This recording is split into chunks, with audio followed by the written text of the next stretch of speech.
¿Qué tal, amigo? ¿Todo bien? ¿Cómo te llamas? Sydney. ¿Cuál es tu relación con ella? No tenemos ninguna relación. ¿Alguna vez tuvieron una relación? Tuvimos una relación. ¿En algún momento fuiste al área de Peachtree Landing? No. Tenemos que encontrarla. Sí, por supuesto. Yo también quiero que la encuentren. ¿Sabes dónde puede estar? Para nada. Bien.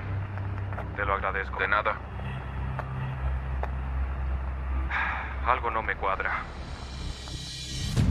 Es uno de los crímenes más devastadores de la historia reciente. Esa chica le fue arrebatada a su familia justo antes de Navidad. Es terrible. Heather Elvis, de 20 años, se desvaneció sin dejar rastro. Era el lugar más oscuro y desolado del condado de Horry. Estábamos desesperados por encontrar respuestas, pero no las teníamos. En este especial, los llevaremos a lo profundo de un peligroso triángulo amoroso. Le dije que estaba casado, felizmente casado, y ella dijo, a la mierda, y cortó. Fue esposado a la cama de su esposa. Estaban acosando a una chica de 20 años y ella estaba completamente aterrada. Hablamos de manera exclusiva con la preocupada familia y amigos. Soy el tipo de persona que necesita hechos. Yo quería pruebas. Tenía que saber lo que ocurrió. Hay muchas cosas sin terminar en su vida. Muchas cosas que no llegó a hacer. Y nos adentramos en dos de los juicios más polémicos de los últimos tiempos. Esta ciencia basura no es ninguna ciencia, es una mierda. Usted dijo, Sydney me engañó durante los meses de septiembre y octubre con una loca. Sí. Todo es un juego, pero no lo es.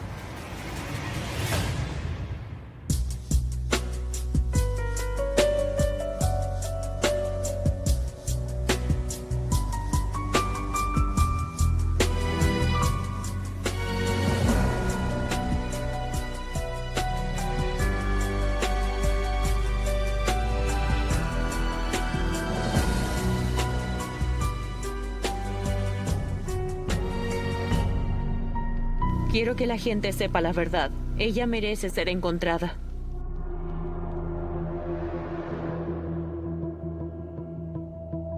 Myrtle Beach está en la parte nororiental de Carolina del Sur, al lado del Océano Atlántico.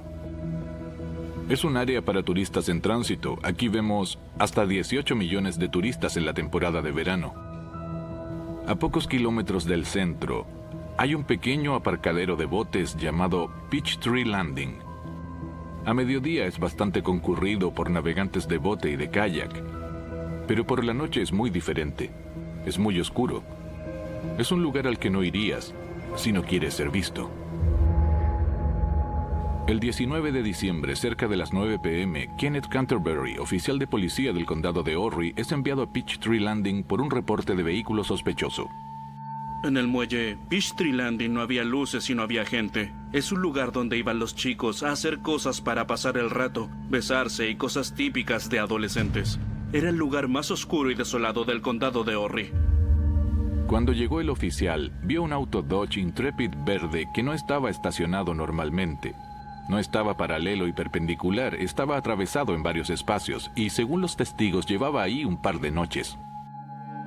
El oficial Canterbury miró el vehículo más de cerca. No tenía las ventanas rotas, no había señales de altercado, no había sangre. Tal vez alguien se estacionó ahí, se subió al auto de otra persona y se fueron juntos. Myrtle Beach es la ciudad más grande e importante del condado de Horry. Es un lugar turístico para vacacionar. Para la policía es normal encontrar un auto estacionado sin personas adentro. No piensas enseguida que ocurrió algo malo. El auto era un desorden. Habían cosas por todos lados, nada fuera de lo común. Pero era extraño encontrar un auto en un sector tan oscuro. El oficial dio a la central el número de matrícula. Buscaron la información de la matrícula del Intrepid y el auto estaba registrado a nombre de alguien llamado Terry Elvis. Canterbury conocía a Elvis. Sabía que tenía una imprenta en la ciudad, entonces el oficial decidió ir a visitar a su amigo. Mi nombre es Terry Elvis. El oficial llegó a mi casa y lo primero que preguntó es si había perdido un auto. Miré hacia la entrada y dije no. Me preguntó por el Intrepid verde. y le dije que ese era el auto de Heather, que era mi hija mayor. Ella ya no vivía aquí, pero aún tenía un cuarto en casa. Cuando me dijo que encontraron el auto en Peachtree Landing, le pregunté si habían forzado la cerradura. Él me respondió que estaba cerrado y mal estacionado. Ahí me di cuenta de que había algo que no estaba bien. Terry y el oficial Canterbury van hasta Peachtree Landing y juntos inspeccionan el auto. Kenneth abrió la puerta del conductor y vimos recibos y otras cosas en el piso. Luego fue al lado del pasajero y en ese espacio había más papeles. Me preguntó si eso era normal y le respondí que sí, que su auto siempre tenía papeles y basura. Me pidió que abriera el maletero. Él esperaba lo peor al igual que yo. Puse la llave y la giré. Abrí el maletero. Lo iluminamos con una linterna.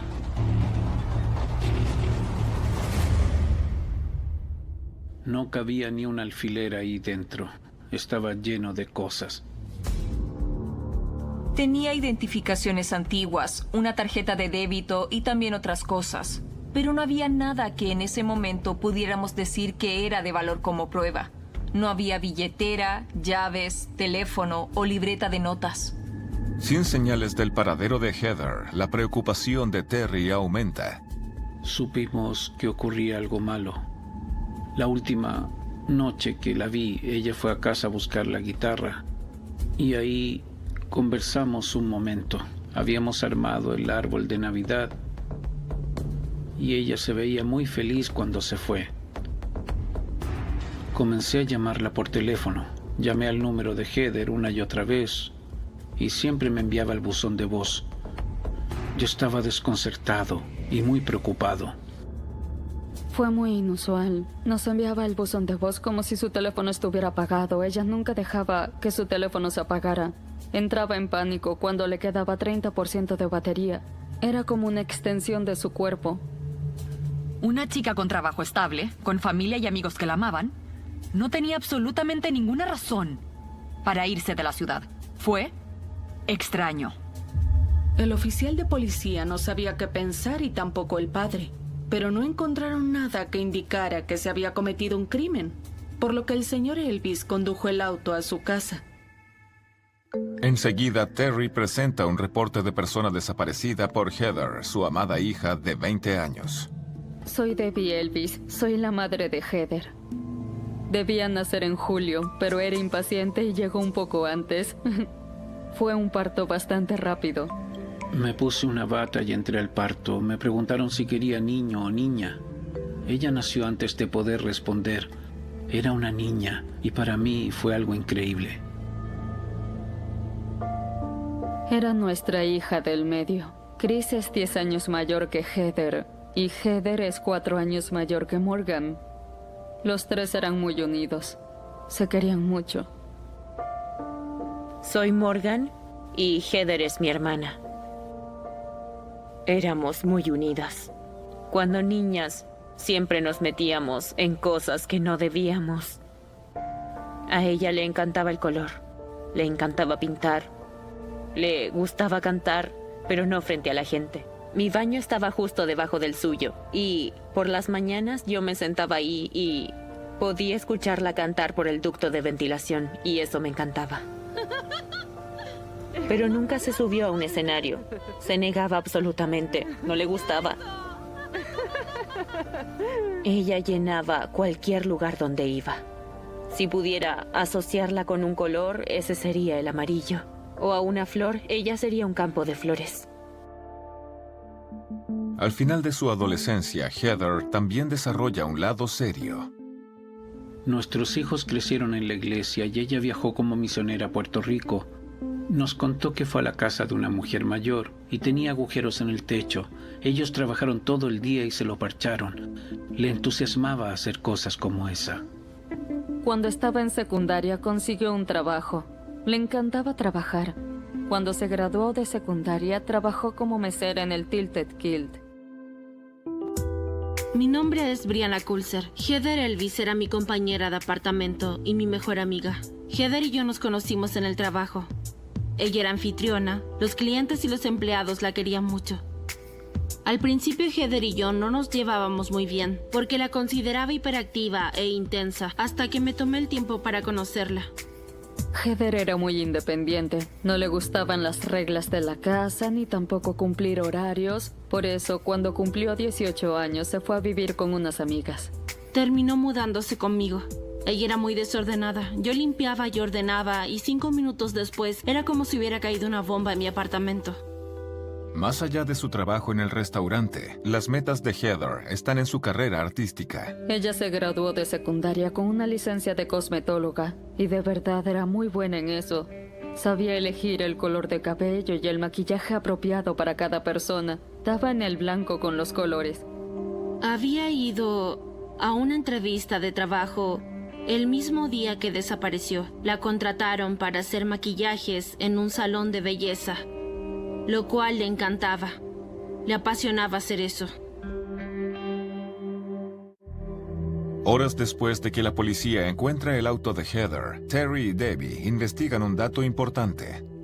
El martes antes de su desaparición, que fue el 17, ella vino a buscar su correspondencia. A la pasada me contó que tenía una cita y que tenía que irse pronto para arreglarse. Le pregunté quién era él y respondió que era un chico nuevo. Es lo único que me dijo. Esa misma noche, entre las 9 y las 10, recibimos un mensaje de texto. Me envió una foto conduciendo la camioneta de él. Tenía una sonrisa de oreja a oreja y escribió: "Estoy orgullosa de mí. Puedo conducir vehículos con cambio mecánico". Pensé que hablaría con ella el día siguiente, pero no fue así. Nunca más. Esa es la última vez que la familia Elvis supo de Heather. La policía se apresura en identificar al misterioso hombre que tomó la foto. Esa cita fue más o menos 24 horas antes de que la policía encontrara el auto de Heather, abandonado en el aparcadero de botes. Un dato los lleva hasta un hombre que podría ser la última persona que la vio con vida. Una amiga les dijo que la noche del 17 de diciembre, Heather salió con Steven Shiraldi. Era un chico de 22 años que trabajaba como cocinero en un restaurante llamado The Wicked Tuna. Había ido a la escuela con Heather, por lo tanto se conocían de antes. La historia que supo la policía es que Steven contactó a Heather por medio de las redes sociales. No eran muy amigos en la escuela, pero ella le gustaba a él y por eso la invitó a salir. Por la noche la pasó a buscar y fueron a cenar a un lugar llamado Banditos en el centro de Myrtle Beach. Era un restaurante mexicano. Después de cenar, Steven la llevó al centro comercial Inlet Square para enseñarle a conducir su camioneta con transmisión manual. Heather estaba feliz porque en esa cita aprendió a conducir con cambio manual, hizo que le tomaran una foto y luego se la envió a su papá. Steven le dijo a la policía que después de terminar con la lección de conducir, la llevó a la casa de él, mejor dicho a la de su mamá, que es donde vivía. Vieron una película en su cuarto y luego la llevó a su casa. Ella lo invitó a entrar a su apartamento. Quería que viera el lugar y él accedió. Se besaron en la puerta durante unos minutos y luego él se fue a su casa. La policía estaba muy intrigada por esta cita con Shiraldi. Él admitió que estuvo con Heather a una hora cercana al momento en que ella se esfumó de la faz de la tierra. Fueron a hablar con la madre de Steven Shiraldi para comprobar su historia. Ella dijo que esa noche la pareja estuvo en su casa viendo películas y que después él la llevó a su apartamento. Luego volvió y se quedó el resto de la noche en casa. Dijo que era imposible que su hijo le hubiera hecho daño a Heather. Su coartada parecía sólida. Cuando la policía descarta a Shiraldi, empiezan a indagar más a fondo en la vida personal de Heather y revisan su apartamento. Su compañera de apartamento fue a Nueva Jersey a ver a su familia en Navidad. No había nadie en casa. Cuando entraron vieron bastante desorden, pero nada anormal para una chica de 20 años. Ropas esparcidas por todos lados y una maleta a medio empacar. También pañuelos desechables por todas partes. Había mucho desorden y cosas tiradas por todas partes, pero no había señales de lucha, nada que indicara un crimen. No había absolutamente nada fuera de lo común. En búsqueda de información adicional, los investigadores piden los datos del celular de Heather. A la luz del día, revisan su posible última locación. La mañana después de encontrar el auto de Heather, la policía buscó más pistas que pudieran seguir. Revisaron el vehículo minuciosamente en búsqueda de ADN, fibras o cualquier evidencia que pudieran encontrar. Pero en ese momento no pudieron hallar nada extraño. Entonces, la policía fue al muelle y buscaron cualquier pista en los alrededores. Eran búsquedas organizadas para tratar de encontrarla por cualquier medio.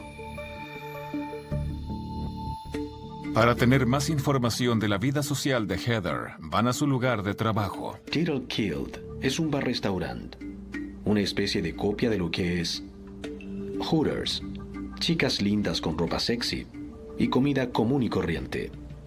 Mi nombre es Jessica Cook. Yo era una de las gerentes de Tilted Kilt, donde trabajaba Heather Elvis. Es considerado un bar-restaurante donde atienden chicas jóvenes con faldas escocesas y camisetas cortas. Yo me hacía cargo prácticamente de todo en ese lugar. Me preocupaba de cuidar a las chicas, las consideraba como mis hijas. La policía le pregunta a Jessica si hay alguien que pueda tener información del paradero de Heather. Jessica dijo que si querían saber dónde estaba Heather, les sugería hablar con Sydney Murrer. Si alguien podía saber de ella, ese era Sydney. Sydney Murrer fue contratado para hacer trabajos de mantenimiento. Empezó en abril del 2013 e iba al restaurante después de la hora de cierre a reparar cualquier cosa que fuera necesaria. Él era muy extrovertido. Le gustaba hacer bromas con todo el mundo. Hubo un día en particular en el que había un partido de béisbol en el Estadio Pelican y las empleadas de Tilted Kilt fueron invitadas. Después del juego, todas regresaron al restaurante. Cuando Sydney estaba trabajando, Heather fue al patio de atrás y empezaron a conversar. Hablaron unos minutos y cuando ella regresó a mi oficina, me dijo que él era muy guapo y que la había flechado. Muy pronto, Sydney también demuestra interés en Heather. Sydney trabajaba por la noche y de repente empezó a ir en el día o en sus días libres. Llegaba con café o té con rosquillas para Heather. Iba al restaurante, pasaba unos minutos con ella y se marchaba. Según Jessica, la relación entre ellos evolucionó rápidamente. Un día, mientras el teléfono de Heather se estaba cargando en su oficina, Jessica se enteró de algo que la sorprendió. El teléfono sonaba sin parar. Y después de 15 veces, finalmente lo miré porque pensé que podría haber una emergencia con su familia. Pero el que le enviaba los mensajes era Sydney Murrer. De verdad me sorprendió mucho y comencé a leer los mensajes. Había muchas cosas que hubiera preferido no leer. Había una en particular que encendió mis alarmas, y es que habían tenido sexo en el patio trasero del restaurante. No cabía duda de que mantenían relaciones sexuales. Me sorprendió saber eso, porque él era mucho mayor que ella. En ese momento ella tenía 19 años y creo que Sydney estaba cerca de los 40. Pero a pesar de la diferencia de edad, la conexión entre Heather y Sydney parece genuina. Se podía ver en sus rostros. Siempre estaban sonriendo y siempre estaban conversando. Era totalmente evidente que tenían sentimientos mutuos. Esto fue creciendo y cuando llegó al otoño, se podía ver que los dos estaban enamorados. La relación lleva meses. Sin embargo, Heather comienza a recibir mensajes alarmantes. A comienzos de noviembre, Heather empezó a recibir mensajes de texto. Me dijo que eran muy desagradables, donde le hacían comentarios horribles. Ella no sabía exactamente de quién venían los mensajes, pero eran bastante aterradores. Uno de ellos decía, alguien va a recibir una golpiza. Pero uno de los mensajes le da a Heather una pista de quién los está enviando. Decía, hola cariño, ¿lista para conocer a la esposa? Era bastante claro que los mensajes eran de Tammy, la esposa de Sydney. Heather sabía que Sydney estaba casado, pero eso no parecía importarles a ninguno de los dos. Cuando esto salió a la luz, la noticia se esparció como el fuego en el restaurante. Todos lo supieron. Cuando Heather se enteró de que Tammy sabía, se asustó mucho. Tenía miedo de que Tammy se apareciera en el restaurante. Estaba constantemente alerta. Una vez me mostró un mensaje de texto que tenía una foto de Sidney practicándole sexo oral a una mujer. No se veía su cara, la foto era desde aquí, pero se podía asumir que se trataba de Tammy. Estaba acosando a esta chica de 20 años que no estaba acostumbrada a interactuar en lo que yo llamaría un mundo de adultos, de un hombre de 37 años y una mujer de 40 años que tenían 3 hijos. Heather estaba sobrepasada y también muerta de miedo. Pero cuando se volvió evidente de que Tammy no la dejaría en paz, Heather acabó con todo, terminó la relación y quedó devastada. Lo que comenzó como una imagen borrosa se convirtió en algo bastante nítido. Al principio era un caso de persona desaparecida, ¿sí? Pero luego fue bastante evidente que esto tenía que ver con un triángulo amoroso. Teníamos una regla entre las dos. Cada vez que una de las dos coqueteaba con alguien, o salíamos en una cita, o teníamos un amigo hombre, e íbamos a algún sitio público con él, nos enviábamos sus números. Esta fue una idea de Heather, porque ella no aprobaba a ninguno de los chicos que me gustaban. Un día me contó que había conocido a un hombre llamado Sidney, y me dio su número de teléfono, como siempre. Esa fue la primera vez que supe que existía y nunca más volví a saber de él. Ella nunca más lo mencionó. Cuando nos enteramos de esto, yo estaba seguro de que Sidney sabía algo y lo más probable es que Tammy también. Los investigadores le piden a Jessica la información de contacto de Sidney y lo llaman por teléfono. El oficial le preguntó si por casualidad había hablado con ella recientemente. Y Sidney respondió que no hablaba con ella hace mucho tiempo. Siguieron hablando y de repente él dijo, en realidad hablé con ella la otra noche y le pedí que por favor dejara de contactarme. El oficial le dijo, ¿cómo es eso? Hace un momento dijiste que no habías hablado con ella y ahora dices que hablaste con ella casi a la misma hora que desapareció. Entonces, el oficial envió a otros investigadores para interrogarlo en persona y así saber qué más tenía para decir. Los oficiales se dirigen a la casa de Murrer, mientras otros investigan su pasado. Sidney Murrer nació el 14 de enero de 1976 en Summerville, Carolina del Sur, y tuvo una vida bastante buena. Sus padres eran fantásticos. Podríamos decir que eran la familia estadounidense perfecta. En 1997 tomó sus cosas y se fue a Myrtle Beach en busca de trabajo. Sidney era técnico en mantenimiento y trabajaba en restaurantes a lo largo de la bahía de Grand Strand. Así conoció a Tammy. Compartían su afinidad por la música y a partir de ahí se llevaron bien. La familia de Tammy Murrer era del área de Myrtle Beach desde hacía muchas generaciones. En secundaria ella era miembro de un club de arte y también de un equipo de periodismo donde cubría eventos musicales. Sidney conoció a Tammy y se casaron muy poco tiempo después. Cuando se casó con ella, él cortó toda clase de vínculo con su familia en Summerville. Hablamos con un familiar que dijo que Tammy era la que llevaba los pantalones en esa relación. Nos dijo que ella era bastante controladora. Tuvieron 3 hijos en común. La familia Moore vivía en un recinto al final de la autopista 814, en el área de Socastee. Es un callejón, un lugar muy apartado.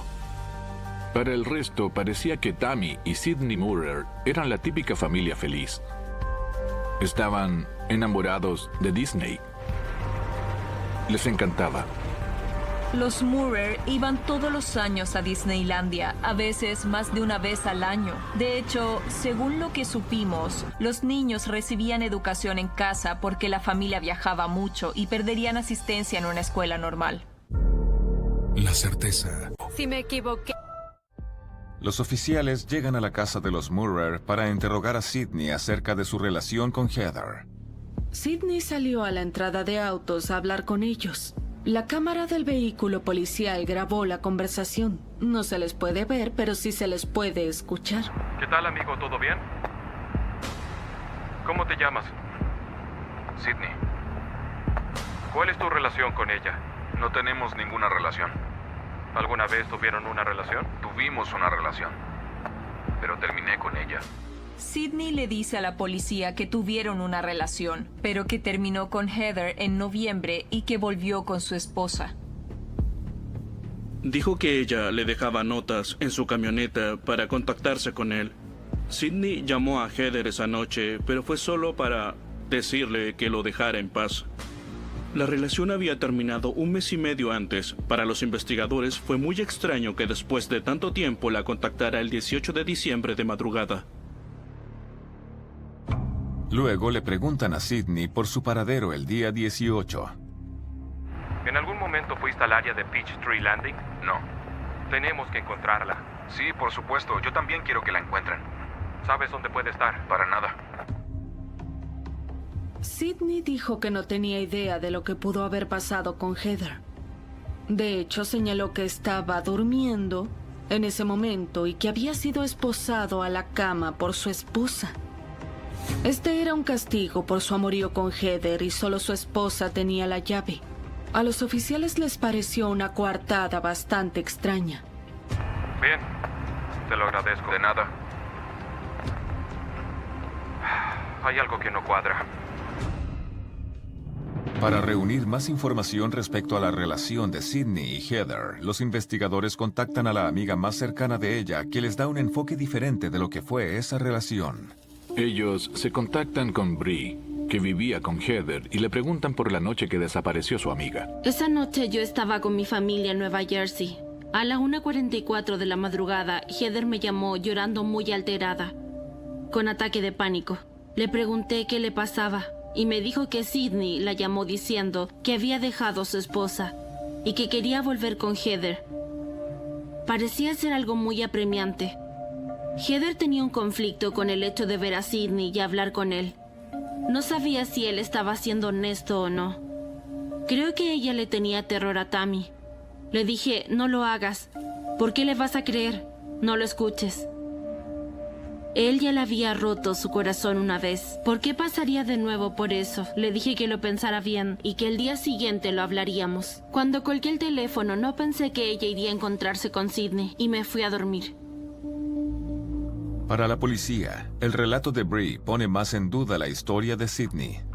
Dijo que el propósito de su llamada fue para decirle a Heather que dejara en paz a él y a su familia, pero eso no era consistente con lo que les contó Bree.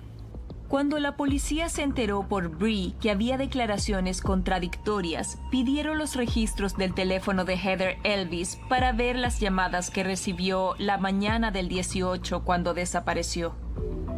Los investigadores descubren que una llamada que recibió Heather justo antes de llamar a Brianna venía de un teléfono público.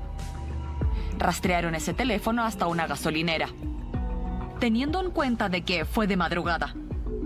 Daba la impresión de que alguien se había esforzado para cubrir sus pasos cuando hizo esa llamada.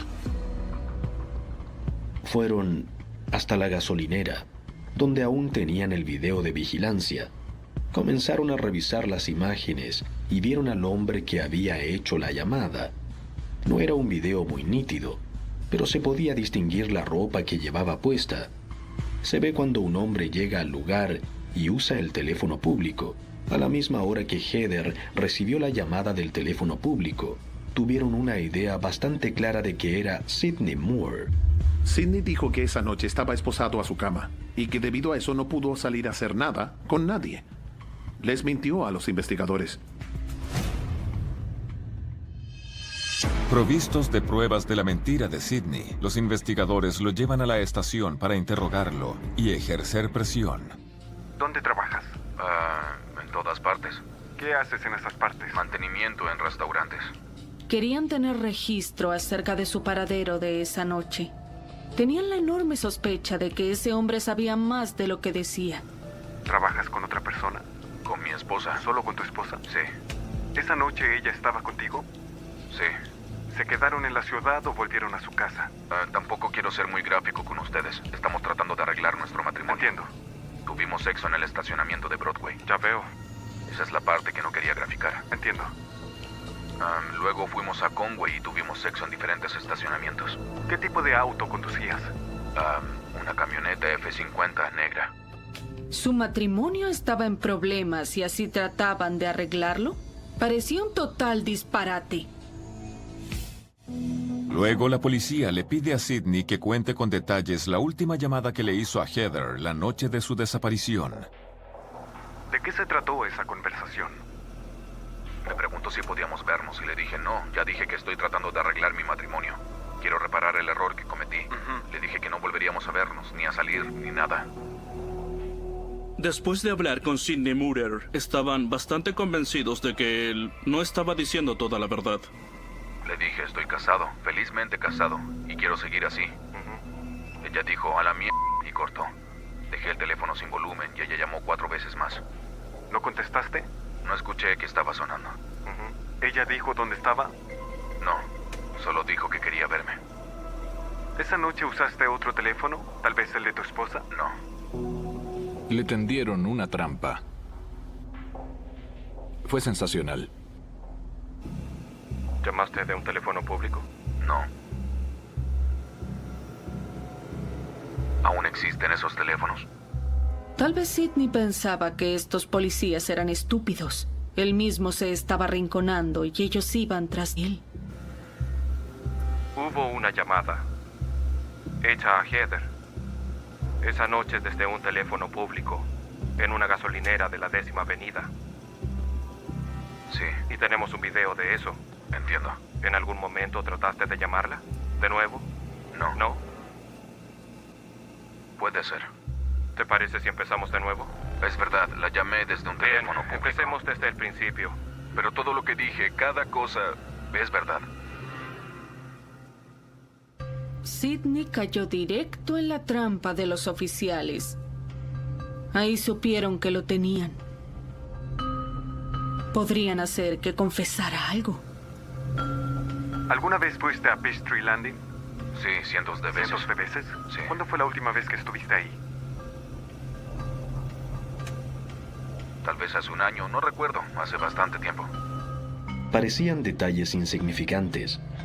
De verdad lo eran, pero si los unías todos, pasamos de ninguna sospecha a una pequeña sospecha, a aún más sospechas, y luego a un sospechoso total.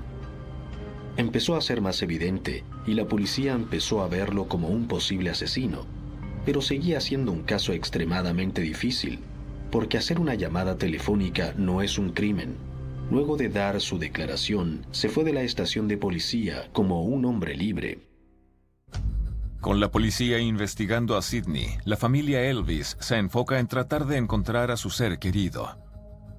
Estábamos como locos tratando de encontrar lo que fuera. Lo siguiente que hice fue publicar en nuestra página de Facebook, la página personal. Decía, esto no es una broma. ¿Han visto a Heather? No sabemos dónde está. A los pocos minutos se hizo viral. Fue como encender un fósforo y hacer un incendio en un bosque. Yo estaba impactado por la cantidad de personas que lo vieron. Terminamos haciendo una página de Facebook llamada Encontremos a Heather Elvis, que inmediatamente alcanzó los 30,000 seguidores. Fue una locura. Organizaban grupos de búsqueda y repartían volantes y afiches. Fue como una bola de nieve. La familia de Heather estaba agradecida con cualquiera que tuviera información para dar. Se ofrecían recompensas a cualquiera que pudiera ayudar.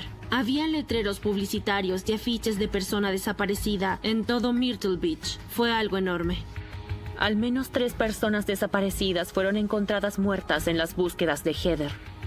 Fue increíble que estuvieran ahí todo este tiempo. Nadie las encontraba porque nadie las estaba buscando. Como resultado del irritante interrogatorio de Sidney, la policía aumenta la presión a la familia Murer. Los días siguientes a la desaparición de Heather Elvis, algunos oficiales de policía del condado de Horry fueron a la casa de los Murer. En ese momento no tenían una orden de registro, pero Tammy Moore estaba en casa y autorizó a la policía para revisar los alrededores y el interior de la residencia, pero solo superficialmente. No podían tomar evidencia.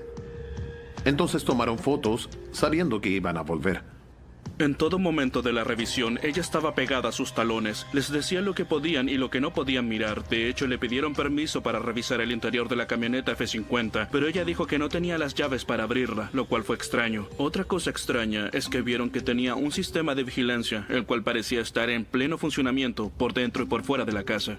Cuando divisaron las cámaras, no dejaron que Tammy se diera cuenta de que las habían visto. No les tomaron fotos porque iban a regresar.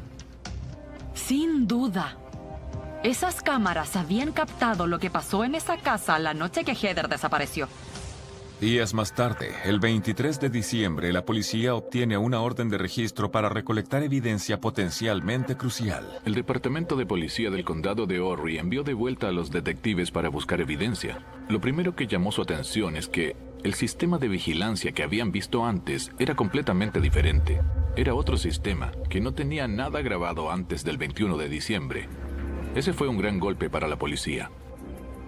Algo que no tenía ningún sentido es que si tenían un sistema de vigilancia que demostraba que ellos y su auto estaban ahí los días 17 y 18, esa era la coartada más sólida que pudieran tener. Sacar eso, destruirlo y reemplazar esa sólida coartada significaba que no querían que la gente viera lo que había en los videos de los días 17 y 18, y eso es lo que hicieron. A continuación, la familia Murrer toma una actitud ofensiva. Tammy entraba en internet y empezaba a escribir las cosas más terribles y feas acerca de Heather. La llamaba la p*** loca. ¿Qué le pasaba a esta pareja? Recibimos en la familia con los brazos. Nunca antes en el condado de Horry hubo un caso de persona desaparecida con tanta exposición como el caso relacionado con la chica de 20 años, Heather Elvis. En el área de Myrtle Beach, la desaparición de Heather Elvis se transformó en una sensación. Los medios locales se involucraron bastante rápido.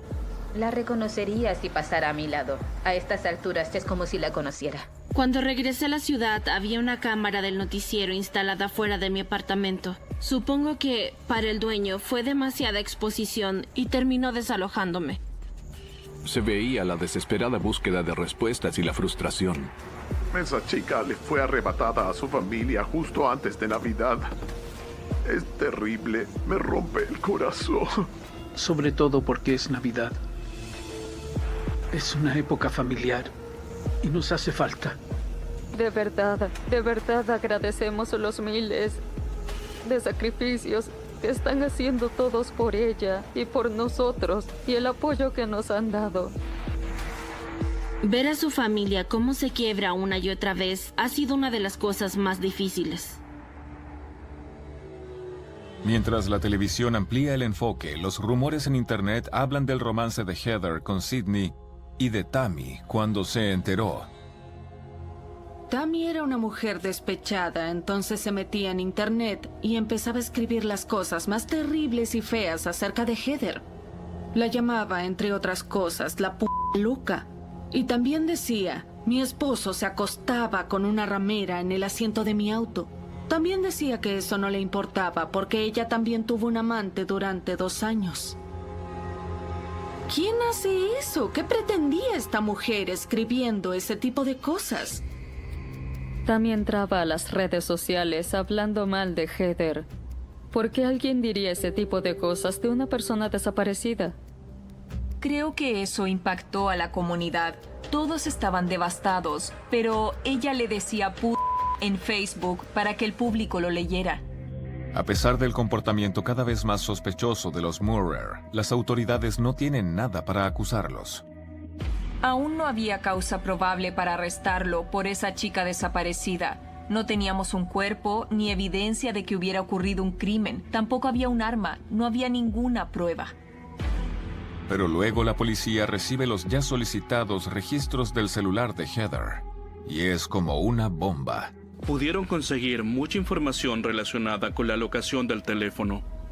Luego de la llamada desde el teléfono público y después de que Heather llamó a Bree cuando le dijo que no saliera de casa, Heather decidió encontrarse con él. Los registros telefónicos muestran que a las 3:38 a.m. ella se contactó con Sidney. Y esta vez el teléfono estaba en Peachtree Landing. Pero a las 3:42 su teléfono se apagó. El teléfono ya no fue localizado por ninguna torre de celular. Ahí supimos que había ocurrido algo, porque ella en ningún momento paró de llamar y de repente, ¡bam!, el teléfono murió. La policía no tiene certeza de la locación de Sidney en ese momento, Pero a las pocas semanas, una mujer que vive cerca de los Murrer contacta a las autoridades para dar una información interesante. Una persona llamó y dijo que había seguido el caso por Facebook. Ella sabía que el auto fue encontrado en Peachtree Landing y que los Murrer vivían al final de la autopista 814. La mujer le dijo a la policía, si él fue a Peachtree Landing, tiene que estar en mis cámaras de vigilancia. Las imágenes muestran un vehículo saliendo desde la casa de los Murrer hacia el muelle Peachtree Landing. Y luego un vehículo exactamente igual que regresaba desde Peachtree Landing. No se podía ver el número de matrícula del vehículo, pero la policía no cree que sea una coincidencia. Parecía ser la camioneta F-50 negra de los Murrer. El momento que la camioneta llegó a Peachtree Landing es la misma hora que el teléfono de Heather se apagó. Poco después de eso, se ve la camioneta de regreso. Pasa delante de la cámara en dirección a la casa de los Murrer. Ese fue un gran punto de quiebre. Provistos de esta nueva evidencia, la policía se apresura en conseguir otra orden de registro y la mañana del 21 de febrero se dirigen a la casa de los Murrer. La policía irrumpió en el lugar buscando cualquier prueba. Dentro de la casa, el lugar era un completo desastre. Había comida con moho y carne descompuesta, basura esparcida en la cocina. Los cuartos de los niños estaban llenos de basura. El patio estaba lleno de desechos de animales. El lugar era un desastre. Ahí recolectamos gran parte de la evidencia, las computadoras, varias escopetas y una pistola. La policía también confisca la camioneta F-50 para analizarla. Luego, y basados en la evidencia recolectada, los oficiales dan un paso trascendental. Junto con la segunda orden de registro, la policía también obtuvo una orden de arresto y tanto Sidney como Tammy fueron detenidos. Yo no diría que estábamos felices, pero sin duda que fue un alivio. El 24 de febrero, Sandra Rhodes, jefa de policía del condado de Horry, da una conferencia de prensa para anunciar las acusaciones. Pudimos llegar a la conclusión de que Tammy y Sidney Murrer fueron los responsables de la desaparición de Heather Elvis y finalmente el homicidio de Heather Elvis. Tanto Sidney como Tammy Murrer fueron acusados por el asesinato de Heather Elvis y por su secuestro. La palabra asesinato es muy extraña si la pronuncias en la misma oración con el nombre de alguien que amas. Y creo que fue muy impactante cuando la escuché decir en voz alta, para mí. Cuando les presentaron cargos por asesinato, mi corazón se partió en dos, porque supe que ellos dos le habían hecho algo terrible y que Heather no volvería. Cuando supe que fueron acusados de homicidio, para mí fue muy difícil de aceptar. Soy el tipo de persona que necesita hechos. Yo quería pruebas. Tenía que saber lo que ocurrió. Creamos un mundo a nuestro alrededor donde nuestra familia es intocable. Piensas que nunca les pasará nada porque es tu familia. No soy ingenua con lo que pasa en el mundo. Pero siento que ese día el mundo se abrió y me hundió en un agujero.